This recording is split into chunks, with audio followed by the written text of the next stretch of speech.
Иә, құрметтілерім, қазіргі кезде қарайтын болсаңыздар, адамдардың көбі агрессивный болып жатыр. Мінездері өте ашу жаман. Бірнең айтсаң шарқ кете қалады. Бірнеңе сұраудан тіпті қорқасың.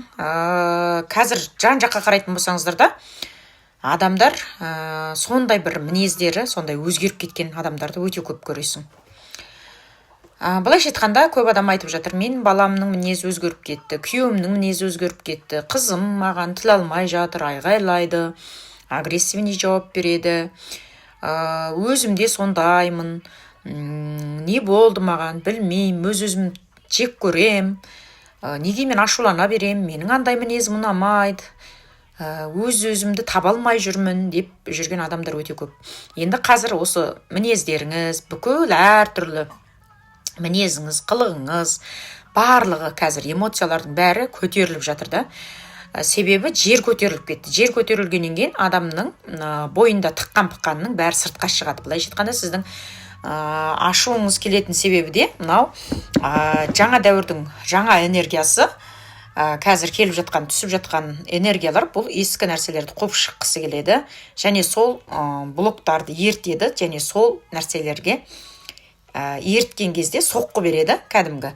Сол кезде адамдар сол нәрселерді былай жібере алмай, босата алмай өзінен. Көбінесе мынандай миына сүйеніп, логикасына сүйеніп алады да, былай. Өзін қысып, мына қазір өз-өзіне сыймай адамдар қиналып, оның баратын жері жоқ, сен рұқсат бермесең, сен түсінбесең, ол нәрселерді қалай босап кетеді. Сол үшін бұл жерде бірінші істейтін нәрсе, мына адам өзінің бойына осындай бір мінез көтеріп тұрған кезде, қорқыныш кеп тұрған кезде, болмаса ашу кеп тұрған, ыза кеп тұрған кезде, сіз сол ашуды қазіргі кезде қабылдап үйренсеңіз, сол ашуды қабылдаңыз, мойындаңыз, иә мен ашуланып тұрмын, иә мен қорқып тұрмын. Қорқынышым өте ғой. Деп өз қорқынышыңды тану, өз қорқынышыңа рұқсат беру, сол эмоцияларыңды проживать ету, бәрін. Соны өзінің полкысы бар, соның орнына қою. Себебі адамдар ол сезімдерден, сол эмоция, енді ол бет көтеріледі, ол сезімге ұласқаннан кейін, арғарай ол адам жаман сезінеді өзін, кінәлау сезімдері пайда болады, әртүрлі.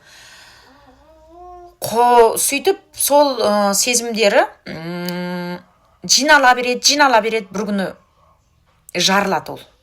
Жарылған кезде адам қатты агрессивный болып кетеді. Танымай қаласың ана адамның, түрінен шошып кетесің.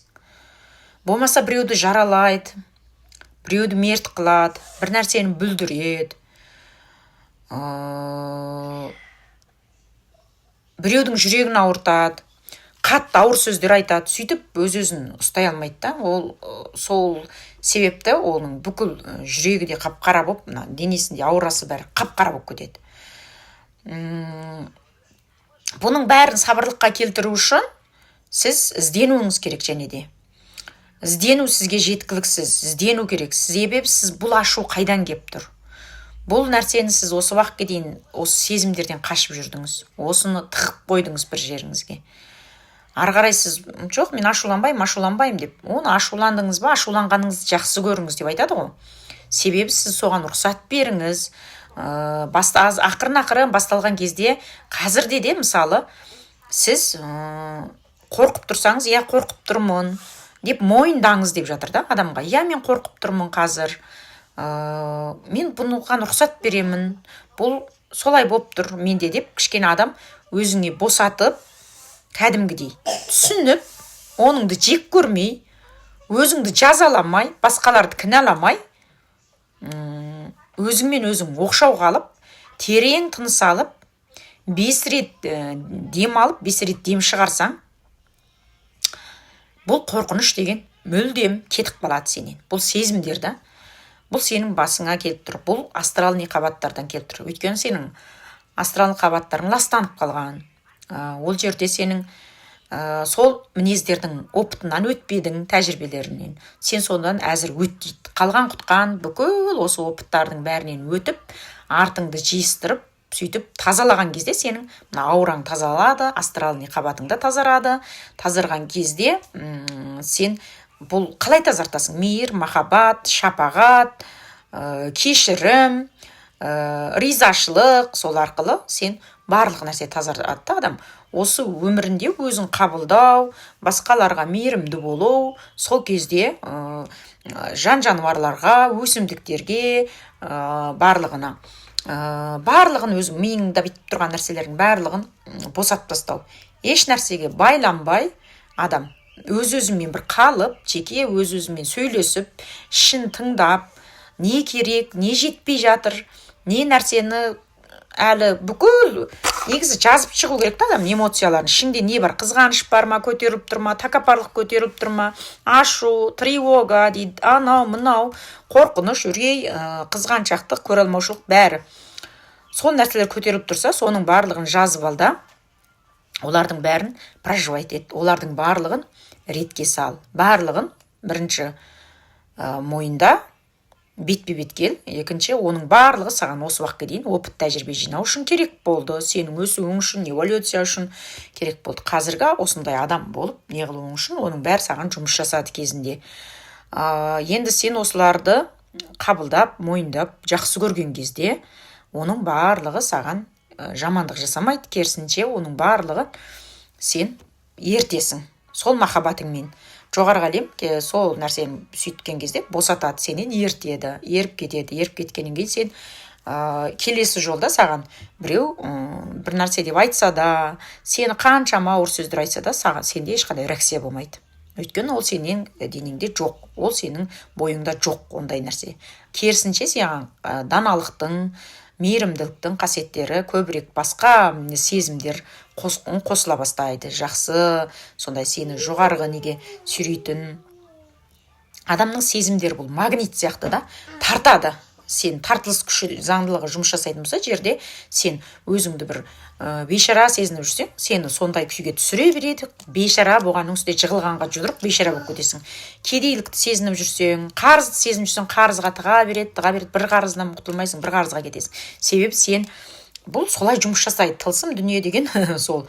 Сен мен ойбай деп елдерге жағдайыңды айтып, қиналып, менде жоқ еді деп, ауырдым деп айта берсек, сен ауырғаның үстіне ауырасың, жығылғанға жұдырық болады. Ал енді сен бұның барлығы менде жоқ, керек емес маған, дүниең де керек емес, нең де керек емес, мен қазір саумын, мен қазір баймын, мен ауа іздеп жүрмеймін ғой жан жақтан, менде ауа жеткілікті, сол сияқты ақша да жеткілікті дейсің да, ештеңе ойламайсың, өзіңмен өзің қара суға, қара нанға тойған сияқты күліп ойнап жүрсең, бұл эмоциялардың барлығы да ақырын сөйтіп саған сезім тудырып, болмаса бір өміріңді неғылмайтын болады. Бәрі керісінше сенде жақсы нәтижелер, жақсы нелер көбірек болады. Сол үшін сізді санадан материалдық сұрақтарды алып тастау керек деп айтады ғой. Сол санадан материалдық сұрақтарды алып тастау керек. Жарайды, қазір барам. Сен күліп ойнап, қуанып жүрсең болды. Барлығы өздігінен келеді. Баюдың жолы осы.